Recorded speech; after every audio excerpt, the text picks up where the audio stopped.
Welcome back to my channel. Today I'm going to be reviewing a book by an author I have discussed a few different times on my channel. Today I'm going to be reviewing the book Red Queen by Christina Henry. Red Queen is the second book in the Chronicles of Alice series. I previously did a review of the first book, Alice, in another video that I will link at the end of this video if you're interested in watching it. FYI, there might be spoilers in the book Alice in this video, so if you haven't read that yet and plan to, I would wait to watch this video until after you've at least seen the first one or read the book. So let's go ahead and get into it. As I said, we're going to be reviewing the Red Queen, and we're going to see what trouble Alice manages to get herself into this time.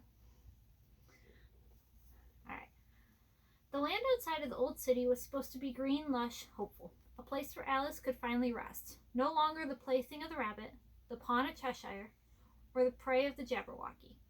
But the once verdant fields are nothing but ash, and hope is nowhere to be found. Still, Alice and Hatch are on a mission to find his daughter.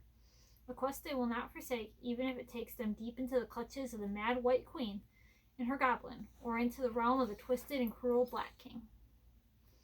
The pieces are set and the game has already begun. Each move brings Alice closer to her destiny. But to win, she'll need to harness her newfound abilities and ally herself with someone even more powerful. The mysterious and vengeful Red Queen.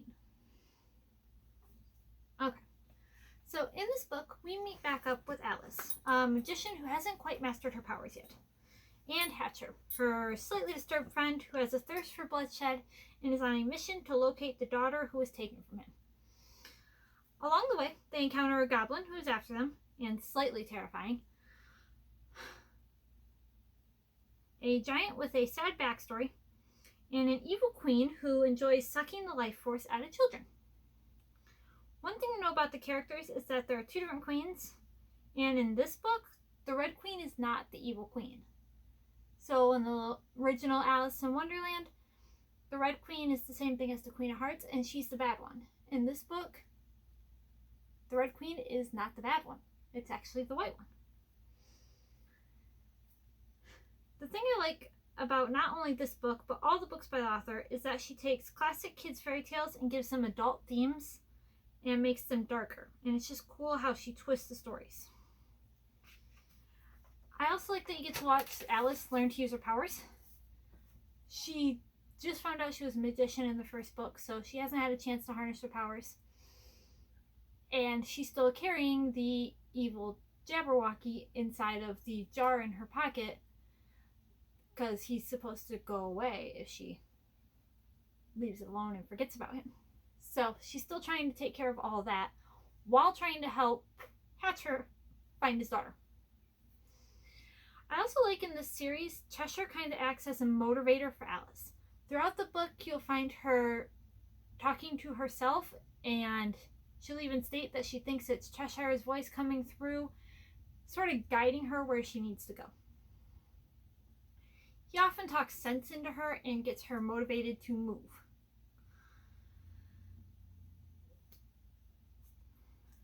I personally enjoyed this novel more than I liked the first one. The first one I had a little bit of a hard time getting into, but this one I got right into. It took me about 2 days to read, and it was great. Overall, I give this book a 4 out of 5 star rating. I usually have a hard time really getting into sequels, but as I said, this one was really good, and I really enjoyed it, maybe more than the original. I haven't found a book by Christina Henry yet that I haven't enjoyed. Her dark twist on fairy tales are really interesting, and they're super hard to put down. And since I love the original fairy tales, it's cool to watch how she takes the fairy tale and just sort of changes it. And I really enjoyed that. I really do suggest checking out some of her other books, such as The Lost Boy or The Mermaid, which I have reviewed both of those on my channel. And I would suggest checking out those videos if you're interested, because they're pretty cool.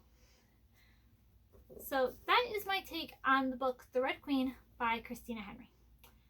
Thanks for watching, you guys. And I'll I'll see you next time. Alright, bye guys.